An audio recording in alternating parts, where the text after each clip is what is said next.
जी नमस्कार, स्वागत है आप सभी का फिजिक्स पाठशाला के इस यूट्यूब चैनल पर। मैं रवि रंजन और आज हम लोग व्हीटस्टोन ब्रिज के ऊपर में जो है एक आध न्यूमेरिकल्स जो है और करेंगे। देखो, पिछले क्लास में हमने व्हीटस्टोन ब्रिज को बैलेंस्ड मान करके, माने संतुलित है, ये मान करके हमने आपको न्यूमेरिकल बताया था। और अगर आपको ध्यान हो तो कंडीशन जो होता है ना बैलेंसिंग का, हम अगर मान लो व्हीटस्टोन ब्रिज यहाँ पर हम बना दें, मान लो एक व्हीटस्टोन ब्रिज जो है यहाँ पर हमने ऐसा बना दिया, ठीक है। और इसका बीच वाला जो रेजिस्टेंस है उसको कुछ वैल्यू मान लो, हम लोगों ने मान लिया, जैसे मान ले ये 5 ओम है बीच वाला। साइड वाला का हमने मान लिया यहाँ पर 10 ओम है, यहाँ पर मान लिया 5 ओम है, यहाँ भी मान लिया 5 ओम है और यहाँ पर मान लिया 10 ओम है। तो आप गौर करेंगे तो ये जो व्हीटस्टोन ब्रिज है ये बैलेंस्ड है। कैसे? इन दोनों का रेशियो और इन दोनों का रेशियो अगर देखोगे तो बराबर आएगा। 10/5 2 आएगा और 10/5 फिर से 2 आएगा। इसको बोलते हैं बैलेंस्ड व्हीटस्टोन ब्रिज। और ऐसे न्यूमेरिकल को सॉल्व करना बहुत आसान है क्योंकि बीच वाला गायब हो जाएगा। बीच वाला गायब हो जाएगा तो इन दोनों को जोड़ोगे सीरीज में 15, नीचे भी 15, तो तुम्हारा टोटल यानी नेट इक्विवेलेंट जो आएगा यहाँ पर जो अभी एग्जाम्पल दिए है इसके आधार पर जो आएगा वो 7.5 यानी 15/2 आएगा। ये हमारा फाइनल आंसर हो जाएगा। लेकिन अगर इसी क्वेश्चन में थोड़ा सा बदलाव कर दें, हम 5 को आगे कर दें, एगो 10 को जो है पीछे कर दें, दूसरे साइड में कर दें, सेम न्यूमेरिकल है, वही न्यूमेरिकल को यहाँ पर डाला गया है। केवल क्या किया गया है ना, यहाँ पर 5 को पहले कर दिया, 10 को बाद में कर दिया। अब अगर आप गौर करेंगे तो इन दोनों का रेशियो जो है ना वो बराबर नहीं आएगा। इन दोनों का रेशियो जो आएगा 10/5 2 आएगा और 5/10 जो है वो 1/2 आएगा। तो उस अनुसार से अगर आप देखोगे तो ये व्हीटस्टोन ब्रिज बैलेंस्ड नहीं है। ये वाला व्हीटस्टोन ब्रिज बैलेंस्ड था। और बैलेंस्ड जब व्हीटस्टोन ब्रिज होता है तो वैसे न्यूमेरिकल को सॉल्व करना बहुत आसान काम है, कोई भारी भरकम काम नहीं है। बीच वाला रेजिस्टेंस को आप गायब कर दो और बाकी को जैसे आप जोड़ते हो सीरीज में पैरेलल में वैसे आप जोड़ दो, आपका सॉल्यूशन जो भी आएगा वही उसका राइट आंसर हो जाएगा। अब पॉइंट ये है कि अगर बैलेंस्ड ना हो व्हीटस्टोन ब्रिज तब क्या करेंगे? तब आपको वही किरचॉफ का जो लॉ था, किरचॉफ का जो नियम आपको हमने बताया था, उसमें वोल्टेज लॉ या लूप लॉ जिसको आपने बोला था, उसी लूप लॉ या वोल्टेज के नियम का इस्तेमाल करके आप ऐसे न्यूमेरिकल को हल कर सकते है ना। तो बहुत बेहतरीन क्वेश्चन है और ये क्वेश्चन जब भी आपसे पूछेगा तो 5 नंबर लाइक ये प्रश्न है, इसको निश्चित तौर पे आप तैयार कर लेंगे। वैसे इस क्वेश्चन को बनाने के लिए आपको एक हम शॉर्टकट ट्रिक भी बताएंगे। शॉर्टकट ट्रिक क्या होता है? वो एक छोटा सा, माने एक तरह से कह लो व्यवस्था है जिसके अनुसार से सॉल्व किया जाता है ऐसे प्रश्न को, तो हल हो सकता है। लेकिन हम चाहेंगे कि आप इसको जो है शॉर्टकट ट्रिक से 5 नंबर वाले प्रश्न में कभी मत बनाना, नहीं तो फिर आपका नंबर वो कट जाएगा। ठीक है, अगर आपको पूरा नंबर चाहिए तो जो मेथड आपको अभी हम बता रहे हैं इसी मेथड से आप इस प्रश्न को हल करना। एक्चुअली में ये क्वेश्चन भी आप देखना एनसीईआरटी में भी है ना। लेकिन हम जो यहाँ पर पूछ रहे हैं आपको क्वेश्चन, उस क्वेश्चन में देखो क्या बोला है। कहता यह है कि ए और बी 2 पॉइंट है, इसके बीच में जितना भी रजिस्टर है इसका नेट रजिस्टेंस आप हमको बता दीजिए। तो ये तो तय हो गया कि ये व्हीटस्टोन ब्रिज बैलेंस्ड नहीं है। तो अब हम करें क्या? अब हमारे पास एक ही ऑप्शन है। अब हम क्या करेंगे, इसका लूप बनाएंगे, ठीक ना। इसमें जो है हम लोग अब जो है इसका लूप बनाएंगे। थोड़ा सा इसको जो है साइड कर लेते हैं, इधर कर लेते हैं इस क्वेश्चन को। अपना इसका स्क्रीनशॉट लेकर के क्वेश्चन को ध्यान में रखना आप लोग। चलिए हम इस क्वेश्चन को सॉल्यूशन करने जा रहे हैं। देखिए, जब सॉल्यूशन आप करने के लिए जाओगे ना, चाहे एक काम करते हैं ना, इसी में थोड़ा सा हम बदलाव कर लेते हैं। इसी का जो है स्क्रीनशॉट आप अपना ले लेना। एक बात बताओ, ये जो क्वेश्चन है ध्यान से देखना इसको।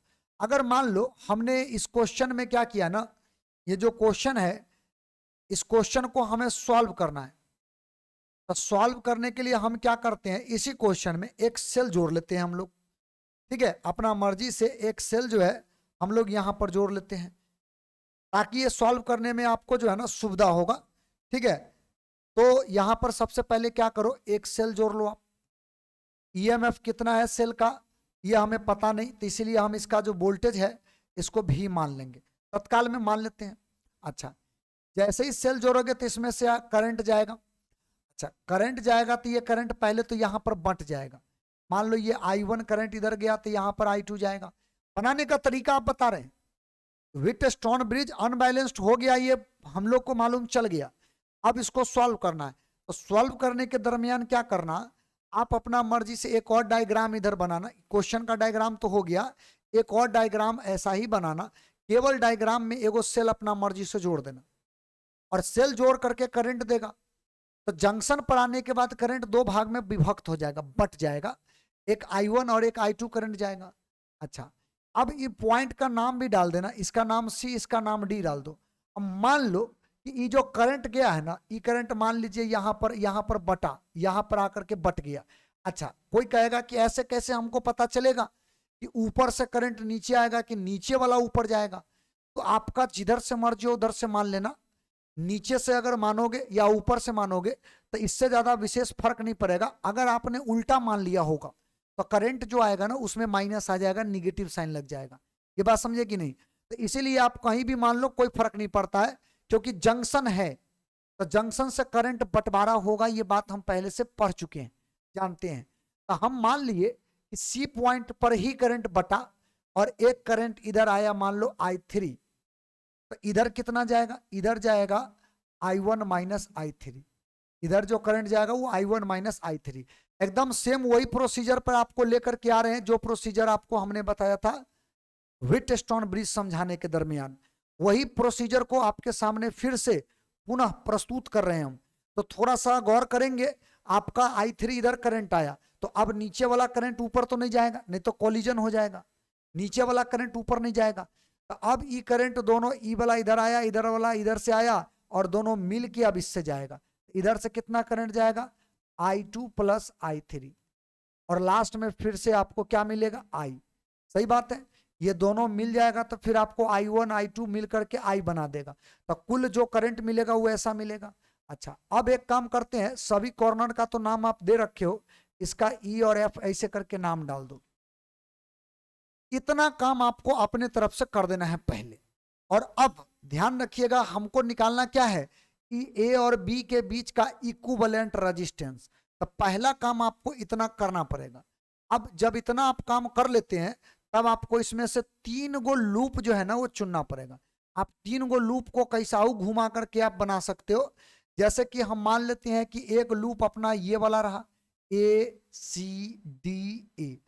एक लूप अपना ये वाला रहा, CBDC। एक लूप अपना ये रहा, ठीक है। एक लूप मान लेते हैं ACBEFA,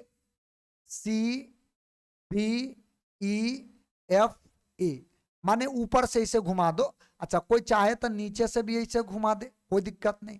कोई चाहे तो ऐसे भी चल के घुमा दे। खाली ध्यान रखना उसी लूप में जाना ना जिस लूप में कैलकुलेशन कम करना पड़े, ठीक है। तो अगर कोई जो है ना ACDBEFA पर जाएगा तो एगो रजिस्टर एक्स्ट्रा हो जाएगा, एगो एक्स्ट्रा कैलकुलेशन करना पड़ेगा, ठीक ना। तो आप यहां पर क्या कीजिए, ACBEFA एगो लूप ये ले लो, 2 गो लूप तो अंदर में है, ये है 3 लूप तुम्हारे पास रहेगा। और इसी तीनों लूप को सॉल्व करके हमारा जो इक्विवेलेंट रेजिस्टेंस है वो निकल जाएगा, ठीक ना। तो जो प्रोसीजर बता रहे हैं इसी प्रोसीजर को आप फॉलो करना। क्यों? 5 नंबर चाहिए, ये 5 नंबर का क्वेश्चन है, ठीक है, 2 नंबर का नहीं है। तो 5 नंबर का क्वेश्चन को सॉल्व करने के लिए मेथड भी आपका उसी अनुरूप होना चाहिए। चलिए सॉल्व करते हैं। तो सबसे पहले हम लोग बात करेंगे फ्रॉम लूप, कोई भी एक लूप ले लो, नाम लेते हैं ACDA। अगर इस लूप में देखोगे तो हम लोग तो पहले से पढ़े हैं, डेल्टा V का मान जो होता है किसी भी लूप में ऑलवेज क्या होता है? टोटल 0। इसका मतलब टोटल पोटेंशियल डिफरेंस 0 करो। करंट में चलने का जो है पिछला वीडियो लेक्चर में हम आपको बता रखे हैं कि करंट के डायरेक्शन में जब चलते हैं तब वोल्टेज पोटेंशियल डिफरेंस जो होता है वो निगेटिव में लेते हैं, पहले बता रखे हैं। तो करंट के डायरेक्शन में इधर से चलो, करंट के डायरेक्शन में इधर से चलो, करंट के डायरेक्शन में इधर से आओ, करंट के अपोजिट डायरेक्शन में। तो इसका जो पोटेंशियल डिफरेंस आएगा वो माइनस में आएगा, माइनस। अच्छा, इसका रेजिस्टेंस तो दे रखा है ना, तो 10 गुने करंट को वोल्टेज बोलेंगे तो -10I1 यही आएगा। अच्छा, इसमें आओगे तो ये आएगा -5I3। फिर एक आपका ये बच गया, तो इसमें अगर जाओगे तो ये प्लस में आएगा 5i2 बराबर 0। तो टोटल नेट वैल्यू जो आया कितना आया, 0 आया। तो पहला लूप में आप देख लो ढंग से, जैसे हम घूमे हैं ए सी डी ए के तरफ, तो हमारा इक्वेशन ऐसा ही आएगा। अरे ओम के नियम से निकाल रहे हैं, V बराबर आई आर, ऐसे निकाल रहे हैं। तो सब वोल्टेज, इसका पोटेंशियल डिफरेंस, इसका तीनों मिलाकर के नेट कितना होना चाहिए, 0। ये हम लोग किरचॉफ का जो सेकंड लॉ है उसके अनुसार से पढ़ चुके हैं पहले से, ठीक है। अच्छा, इस इक्वेशन को अगर चाहे ना तो सिंप्लीफाई कर लेते हैं, इसमें से 5 कॉमन कर लेते हैं। अब 5 कॉमन करके उधर फेंक देते हैं, तो उधर फेंक दोगे तो फिर 0 होगा। तो 5 कॉमन करो, डायरेक्ट सॉल्व करते हैं। तो इसका वैल्यू आएगा 2i1, क्योंकि 5 दूना 10, 2 बचेगा, इसमें 1 बचेगा, तो ये i3, और इसमें आपका जो है i2 बचेगा, और ये बराबर 0। ये जो हमारा इक्वेशन आया, इस इक्वेशन को हम लोग मान लेंगे इक्वेशन नंबर 1, सही है। अच्छा, अब चलते हैं अगले लूप में। तो फ्रॉम लूप, और लूप का नाम बोलिए उधर से, C P T C B T C, इस लूप में जाओ, सी बी डी सी। अच्छा, इस लूप में भी वैसा ही चलना है। फिर से नेट वोल्टेज जो होता है वो क्या होगा, 0। हम बार बार नहीं लिखते हैं, डायरेक्ट हम लिखते हैं, ठीक है, सॉल्व करते हैं। ये बड़ा बेहतरीन क्वेश्चन है, अच्छे से आप समझ जाओगे, ठीक ना। एकदम जो बात बता रहे हैं ये प्रोसेस पर आप खाली ध्यान देते चलना, ध्यान थोड़ा भी जो है भटकना नहीं चाहिए, एकदम कंसंट्रेट रहो। इसमें से अगर इधर चलोगे तो करंट आपका डायरेक्शन जो है, करंट का डायरेक्शन सेम है। इधर आओगे अपोजिट है, इधर जाओगे फिर अपोजिट है, तो दूगो अपोजिट है, एगो करंट के डायरेक्शन में चलना पड़ रहा है। तो पहला का जो वोल्टेज आएगा वो कितना आएगा, पोटेंशियल डिफरेंस 5, माइनस में लेना है 5, क्योंकि करंट के डायरेक्शन में चल रहे हैं, -5i1 -i3, ठीक है। फिर दूसरा में अगर जाओगे तो दूसरा है +10, और इसका जो होगा वो i2 +i3, ठीक है। और तीसरा में अगर जाओगे तो करंट के अपोजिट चल रहे हैं, तो 5 × i3 बराबर 0, सही है। अच्छा, इसमें तो सॉल्व करने से पहले थोड़ा सा और तोड़ ताड़ करना पड़ेगा, इसको अंदर ले चलो, तो -5i1, माइनस माइनस प्लस, तो 5i3 प्लस, ये 10 अंदर जाएगा तो 10i2, और ई वाला भी अंदर जाएगा तो +10i3, प्लस 5i3 बराबर 0। एक भी चीज गलती नहीं होना चाहिए, नहीं तो फिर जो है माने जो भी हम लोग सॉल्यूशन करेंगे उसमें रिपीट करना पड़ जाएगा हम लोगों को। एक बार फिर मिला लेते हैं, ये 5 ठीक है, ये भी 5, माइनस माइनस प्लस ठीक है, ई अगर मल्टीप्लाई होगा तो ये प्लस में सही है, ये आपका जो है 5i3 हो गया। अब देखो i3 जो है यहाँ पर है, यहाँ पर है, यहाँ पर है, जोड़ दोगे 20 आ जाएगा। तो हमारे पास ये वाला टर्म -5i1 प्लस i2 वाला टर्म एक के जगह पे है, तो यहाँ से रख दो, ये दोनों मिला के 20i3 बराबर 0। अच्छा, इसमें क्या है खास बात आप देख लीजिए, इसमें यह है कि इसमें से भी अगर आप 5 कॉमन करके बाहर फेंक दो, डायरेक्ट फेंक दो, तो डायरेक्ट अगर उधर फेंक दोगे इधर बचेगा क्या, i1 प्लस 2i2, 5 कॉमन कर लिया है, ध्यान रखना, तो 4i3 बराबर 0।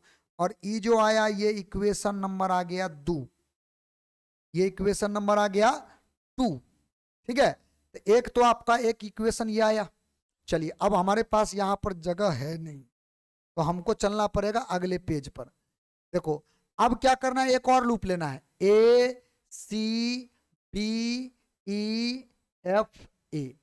इस लूप में बार बार हमको वापस आना पड़ेगा, तो ध्यान रखना यहाँ पर हम लोग बात कर रहे हैं loop A C B E F A।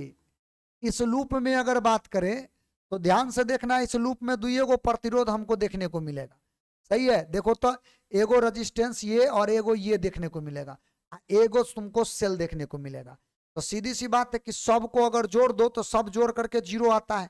अच्छा, सेल का ईएमएफ कितना है, भी, और निगेटिव से पॉजिटिव ऐसे अगर चल रहे हो तो इस सब तो माइनस में आएगा क्योंकि करंट के डायरेक्शन में है। लेकिन जब बैटरी में घुसोगे तो बैटरी का वैल्यू पॉजिटिव में लेना है, क्योंकि हम लोग निगेटिव से पॉजिटिव में इंटर कर रहे हैं। तो ये वैल्यू को थोड़ा सा ध्यान में रखना, हम इक्वेशन लिख रहे हैं, देख लीजिए 10 है, एक 5 है, तो हम इधर लिखेंगे -10i1, सही है। अच्छा, माइनस दूसरा था 5i1 माइनस i3 और प्लस v बराबर 0, सही है।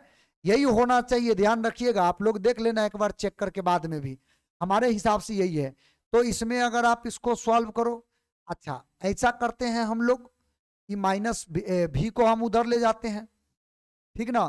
तो इसमें से पहली बात तो ये रहा कि थोड़ा सा इसमें दिमाग लगाते हैं हम लोग, इसमें से -5 कॉमन कर लेते हैं, तो -5 कॉमन करोगे तो ये 2i1 बचेगा। अच्छा, माइनस कॉमन है तो प्लस बचेगा।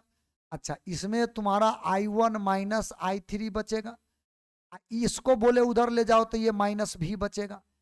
ई 5 को अगर उधर फेंक दो तो ये 2i1, इसको अगर जोड़ दो तो i1 और माइनस i3 बराबर -भी बट्टा -5 बचेगा, माइनस से माइनस खत्म हो जाएगा।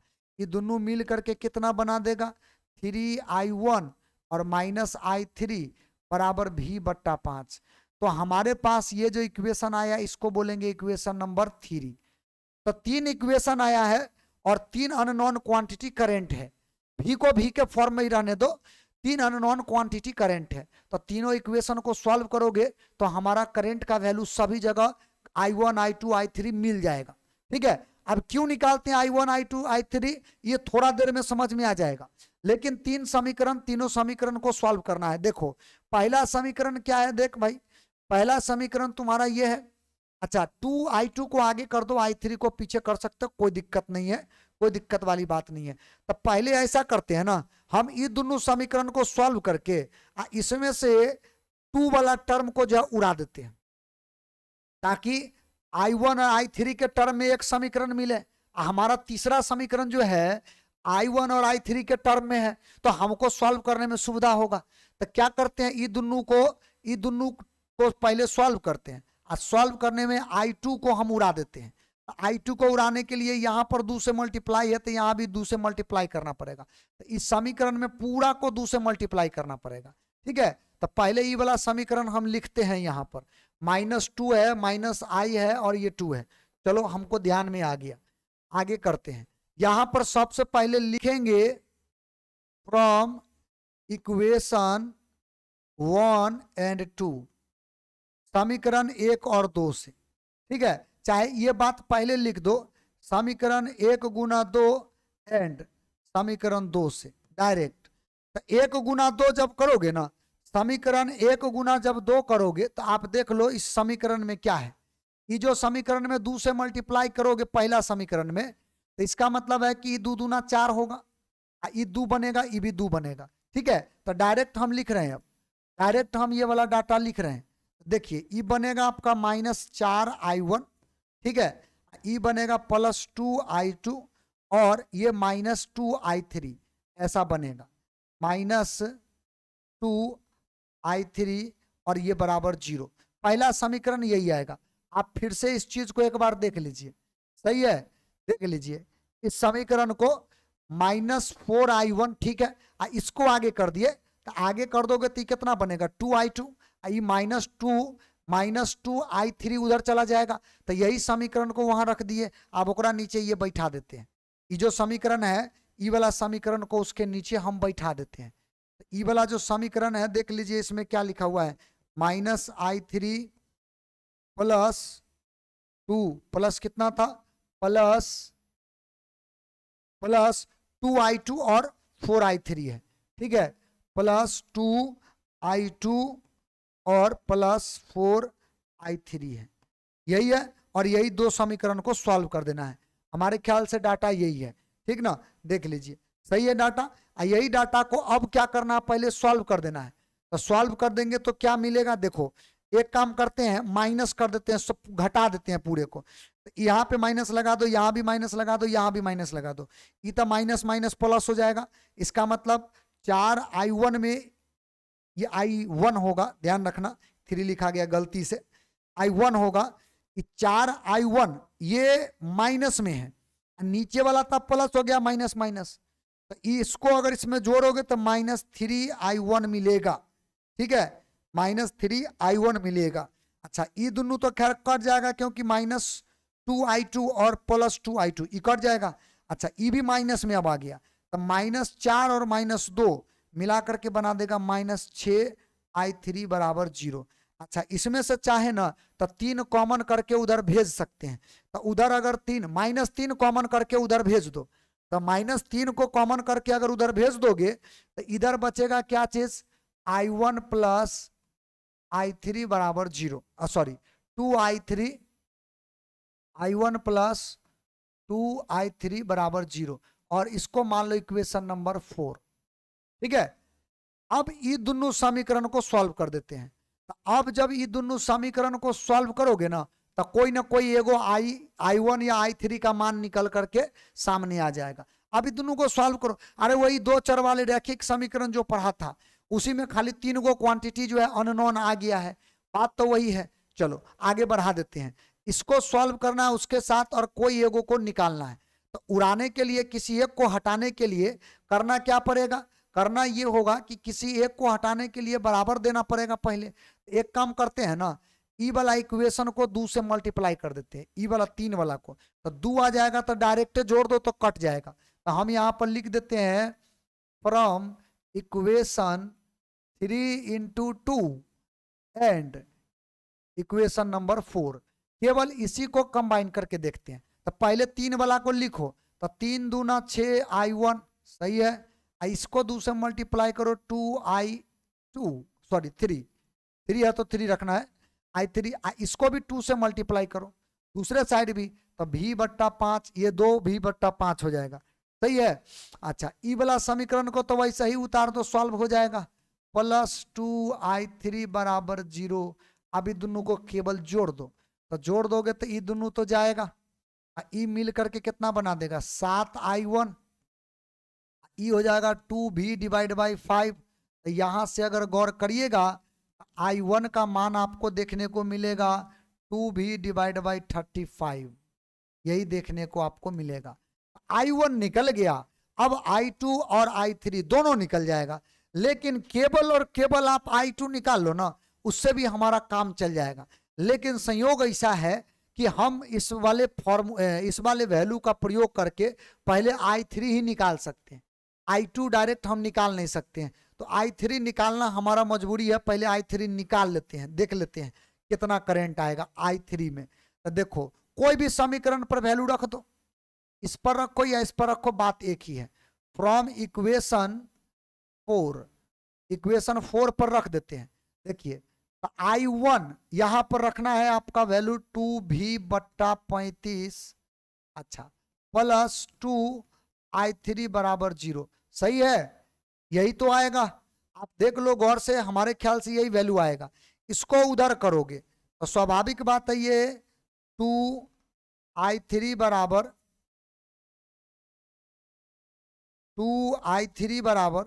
-2v/35 आएगा। ये अगर नीचे गया ना i3, अच्छा ऐसे भी काट दो, 2 और 2 से काट दोगे, i3 का मान आ जाएगा v/35 माइनस में। अब देखो हम लोगों ने उल्टा लिया था, हम लोगों ने करंट जो है उल्टा ऊपर से लिया था, नीचे से लेते तो ये प्लस में आता, तो माइनस में आ गया, तो इसको लेकर के घबराना नहीं है। अब दोनों वैल्यू को किसी एक समीकरण पर रख दो तो तुम्हारा i2 का मान भी निकल जाएगा। तो पहले देख लेते हैं कोई एक समीकरण को जिसमें कैलकुलेशन कम करना पड़े। चलिए ये वाला पर रख देते हैं, i3 और i1 का मान रख देते हैं उठा करके, तो हमारा जो है वहां से वैल्यू निकल जाएगा। देखिए तो इसमें पहली बात तो समझ लो कि इसमें दिया क्या है, इसमें जो है हमको यहां पर दे रखा है फ्रॉम इक्वेशन 1, समीकरण में एक में क्या दे रखा है -2i1 -i3 प्लस i2 = 0। हमारे ख्याल से समीकरण 1 यही बोला है, देख लीजिए वही बात जो बोला है जो हम वहां लिखे हैं। अच्छा i1 और i2 का मान, i3 का मान आपको पता है, तो -2i1 का मान आपको पता है 2v/35 होता है, इसका मान आपको पता है -v/35 होता है, ये बात आप पहले से जान रखे हैं, अभी निकाल चुके हैं। अब प्लस I2 बराबर 0। हमको I2 चाहिए, तो देखो पहली बात तो इसको सॉल्व करोगे तो -4v divide by 35, minus minus plus v divide by 35 बराबर I2 प्लस I2 अब बराबर 0। अच्छा इसको सॉल्व करते हैं पहले, तो सॉल्व अगर करोगे तो एलसीएम 35 आ जाएगा। इसको अगर जोड़ोगे तो -4v प्लस v प्लस में I3 बराबर 0, तो ये आएगा 3v बट्टा 35। एक उधर ले जाओगे माइनस में आएगा, उधर ले जाओगे तो प्लस में आएगा। मतलब I2 का जो मान आएगा, I2 का मान जो आएगा वो 3v डिवाइड बाई 35 आएगा। ये I2 का मान आया। I1 I2 I3 तीनों निकल गया। अच्छा अब सोचो, ये जो हमारा सर्किट है, इस सर्किट में देखो, अगर हमको ये पता हो कि पूरे सर्किट से टोटल करंट कितना जाता है, ये अगर मालूम है हमें, इसको सप्लाई किए हैं टोटल वोल्टेज कितना, ये भी हमको पता है, तो याद करो V बराबर IR जो होता है, अगर इक्विवेलेंट अगर ये हो तो टोटल करंट और टोटल वोल्टेज को लेकर के हम लोग निकाल सकते हैं। तो टोटल करंट तो हमको पता चल गया, टोटल वोल्टेज जो है, टोटल वोल्टेज जो है हमको पता है कि V दिए हैं, तो क्या इक्विवेलेंट रेजिस्टेंस बराबर वोल्टेज बट्टा टोटल करंट नहीं हो जाएगा। तो सीधे तौर पर ये कॉन्सेप्ट लगाइए और फटाफट आपका ये सॉल्यूशन दे देगा। ठीक है, देखिए हम यहाँ पर लिखेंगे, क्योंकि हम लोग जानते हैं टोटल वोल्टेज जो होता है वो बराबर टोटल करंट और साथ में आर इक्विवेलेंट, इन दोनों के प्रोडक्ट के बराबर होगा। अरे ओम का नियम, इसीलिए टोटल वोल्टेज जो आप दिए हो क्या है, V है, और टोटल करंट का मतलब I1 प्लस I2, I3 नहीं, ध्यान रहे I1 प्लस I2, क्योंकि पहला बंटवारा इसी दोनों में हुआ था और वापस भी यही दोनों मिलकर के देगा। और आर इक्विवेलेंट ये तो हमको निकालना है, तब बताइए आर इक्विवेलेंट बराबर क्या होगा, V बट्टा I1 प्लस I2। तो I1 का मान आया था 2V बट्टा 35, देख लेना, I2 का मान आया है 3V बट्टा 35, ये भी आ गया। ये जो वैल्यू आएगा वो ओम में आएगा, तो थोड़ा पहले सॉल्व कर लेते हैं। ये तब भी आएगा। अच्छा इसका एलसीएम लो तो 35 आएगा, और 3 और 2 कितना आएगा, 5 आएगा। सही बोले हैं, तब भी से भी खत्म, 35 जाएगा ऊपर, तब 35 गया ऊपर और नीचे बच गया 5। इसको काटोगे तो तुम्हारा यहाँ से आर इक्विवेलेंट का मान कितना आएगा, 7 ओम आएगा, और ये हमारा आंसर कहलाएगा। तो इतना प्रक्रिया के तहत आपको सॉल्व करना पड़ेगा, तब इसमें जो है आपको 5 नंबर देगा। तो पहला पेज से स्क्रीनशॉट लगाना शुरू करो, पहला पेज का जो स्क्रीनशॉट है ये ले लो, फिर उसके बाद दूसरा जो पेज है इसका स्क्रीनशॉट ले लो, इसको प्रैक्टिस करना, फिर से जो है बिना देखे इसको आप लोग भी बनाना। देखो मेन काम जो था वो शुरू में था, बाद का जितना भी काम है ना उस सब का सब क्या था, कैलकुलेशन, वो भी 10वां पर आधारित जो मैथ है उस पर। तो पहले इसका भी स्क्रीनशॉट ले लो और इसको अपना नोट्स में निश्चित रूप से शामिल करके रखना। एक तो ये प्रक्रिया है, इसके तहत इसको तुम सॉल्व कर लेना, कोई भारी बात नहीं है, बहुत सिंपल सा लॉजिक है, इसके द्वारा सॉल्व किया जाता है। अच्छा हम आपको कहे थे कि एक और तरीका आपको हम बता देंगे, उस तरीका से भी आप ऐसे न्यूमेरिकल को जो है वो सॉल्व कर सकते हैं, ठीक ना। तो हम उस प्रक्रिया पर हम आ जाते हैं, वो प्रक्रिया आपको हम बता देते हैं कि वो प्रक्रिया कैसे काम करता है। ये तो तय हो गया, ये तो पहले से तय हो गया कि ये जो प्रक्रिया हम बताए हैं यही प्रक्रिया के तहत आपको बोर्ड में क्वेश्चन को सॉल्व करना है, ठीक ना। बोर्ड में जो सॉल्व करना है वो इसी प्रक्रिया के तहत सॉल्व करना है। चलो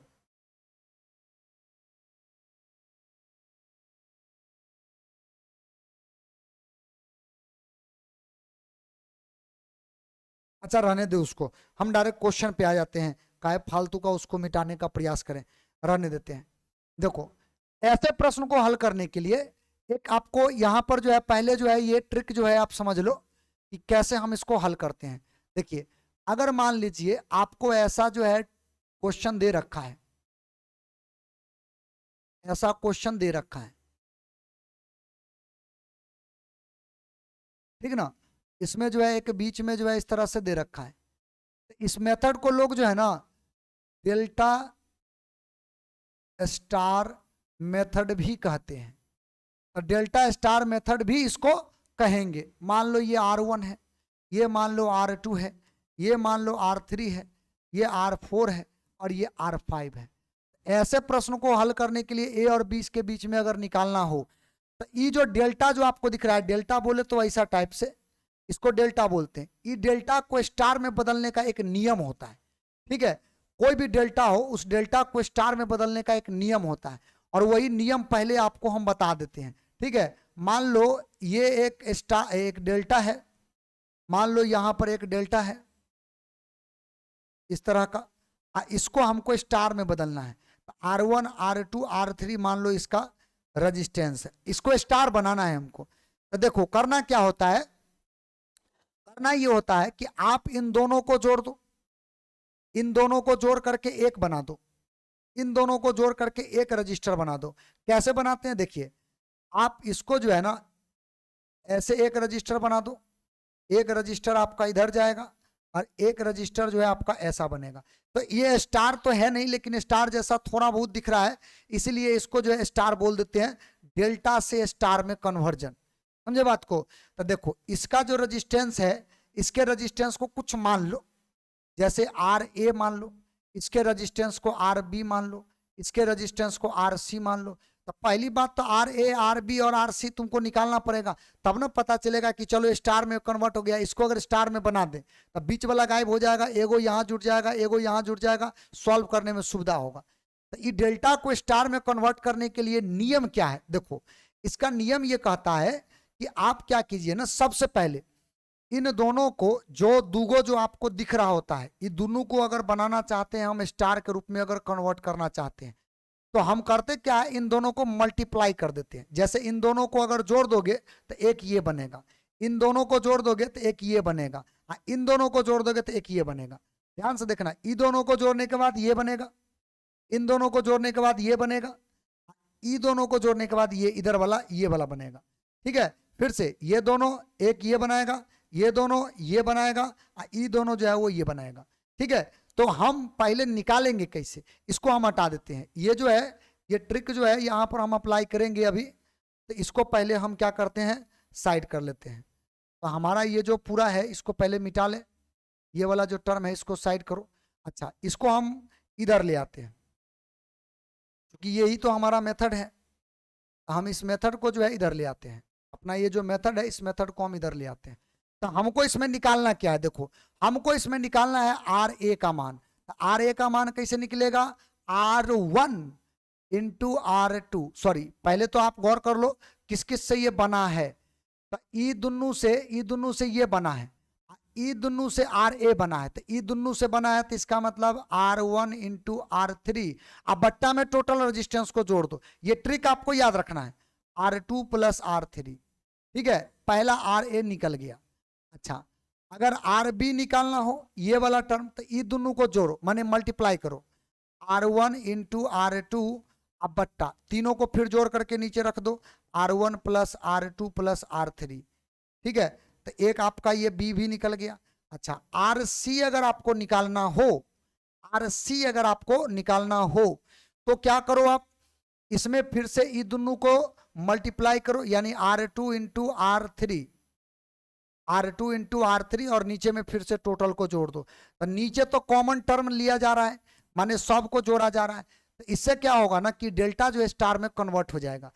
ऐसा रूल अगर आप समझ गए तो इसको बनाने में बहुत कम टाइम लगेगा। तो इस फॉर्मूला जो क्वेश्चन है, इसी क्वेश्चन को हम क्या करते हैं, दूसरा पेज पर ला करके आपको दिखा देते हैं कि इसको कैसे हम सॉल्व कर सकते हैं।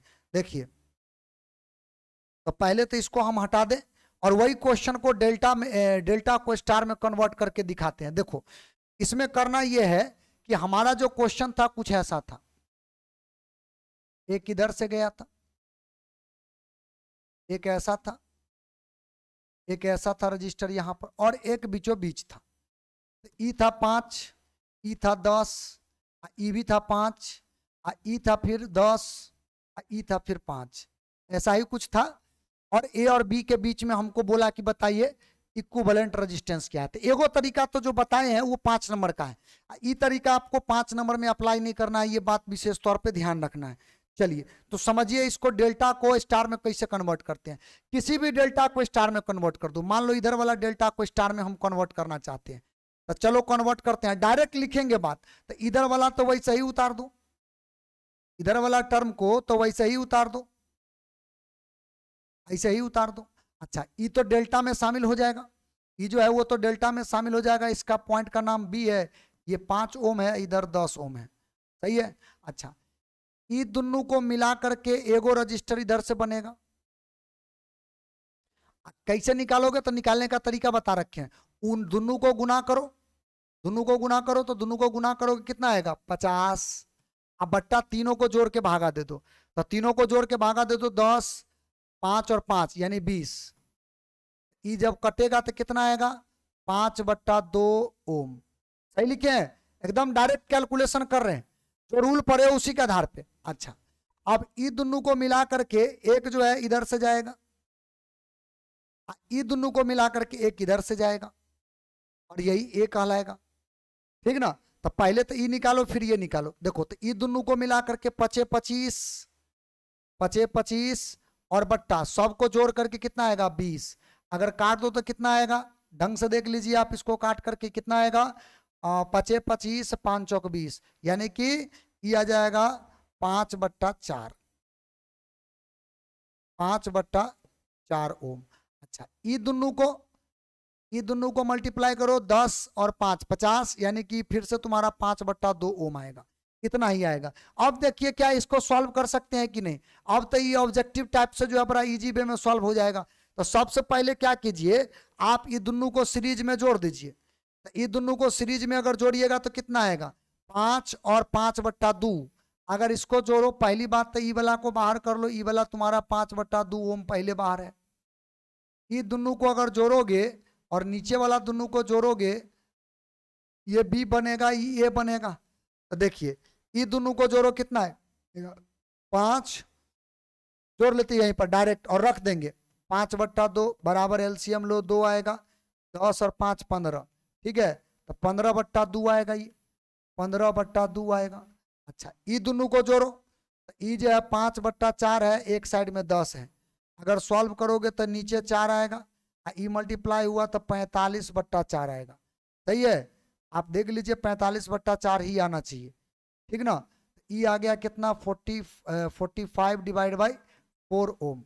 अच्छा अब क्या है कि ये दोनों पैरेलल है, ये दोनों को मिला करके एगो बना देते हैं, पहले तो डायरेक्ट वैल्यू रखेंगे, ये तो 5/2 रह जाएगा, ए है और ये बी है, ये दोनों को पैरेलल में जोड़ो 1/r इक्विवेलेंट, डायरेक्ट हम सॉल्व कर रहे हैं 1/15/2 प्लस 1/ कितना होगा 45/4, 4 ऊपर जाएगा तो 1/r इक्विवेलेंट बराबर इसका 2 ऊपर जाएगा 15 नीचे रहेगा, 4 ऊपर जाएगा इसका 45 नीचे रहेगा। अब इसको सॉल्व कीजिए तो 1/r इक्विवेलेंट बराबर नीचे एलसीएम लो 15 तिया 45, 45 ही रह जाएगा, सही है ना, 15 तिया 45 सही है, 45 रहेगा एलसीएम, ये 3 आएगा 3 दूना 6, 15 तिया 45 3 दूना 6 और प्लस 4 ये 10 आएगा, आर इक्विवेलेंट बराबर कितना आएगा 45/10, तो इसका वैल्यू कितना आएगा 45/10, 45/10 ओम, ये इसका जो है रजिस्टेंस आएगा, ठीक ना। तो ये तो खैर मिटा दो, पूरे डायरेक्ट आ जाएगा, सॉल्व कर लो।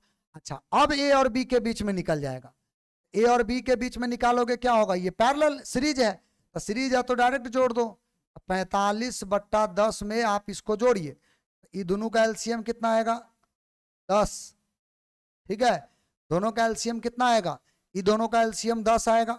अच्छा इसको काटोगे 25 हो जाएगा, ये दूसरे अगर काटो 25 इधर मल्टीप्लाई करके ये तक खैर 45 रहेगा, इसको सॉल्व करोगे कितना आएगा 70 और बट्टा में 10, ये और ये खत्म हो गया, तो ए और बी के बीच में जो रजिस्टेंस आएगा कितना आएगा 7 ओम। इससे पहले भी हम लोग सॉल्व किए हैं तो उसके लिए कितना आया था 7 ओम।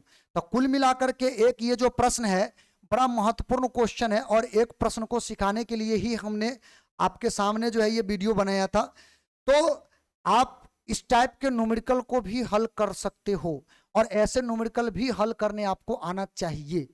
समझ गए बात को? तो ऐसे न्यूमेरिकल जो है आपको हल करने आना चाहिए, निश्चित तौर पे आना चाहिए। तो अगला जो हमारा लेक्चर होगा, पहले तो आप इसको जरूर पढ़ना, इसको ढंग से बढ़िया से जो है रिपीट कर करके माने बनाने का प्रयास आप निश्चित करना, प्रैक्टिस करना आप, ठीक ना? ये बहुत काम आएगा आपको। तो मैथमेटिकल क्वेश्चन जो है ऐसा टाइप का एक 5 नंबर वाला क्वेश्चन बनाने के लिए ये तमाम बातें आपके लिए हमने रखा, और उम्मीद है कि आप ये चीज को समझ चुके होंगे। तो इससे जुड़ा हुआ ऐसे टाइप के क्वेश्चन को आप निश्चित तौर पे सॉल्व कीजिए, और सॉल्व करके प्रैक्टिस करके उसको तैयार जरूर रखिए, ठीक है? ये 5 नंबर वाले क्वेश्चन में आएगा, और ये आपको आना चाहिए सॉल्व करने, ठीक है? तो चलिए हम अगला जो वीडियो लेक्चर होगा उस वीडियो लेक्चर में आपको और भी जो बचा हुआ पार्ट है करंट इलेक्ट्रिसिटी का, उस पर हम चर्चा करेंगे। लेकिन पहले इतना तक जो है आप निश्चित रूप से तैयार कर लेना।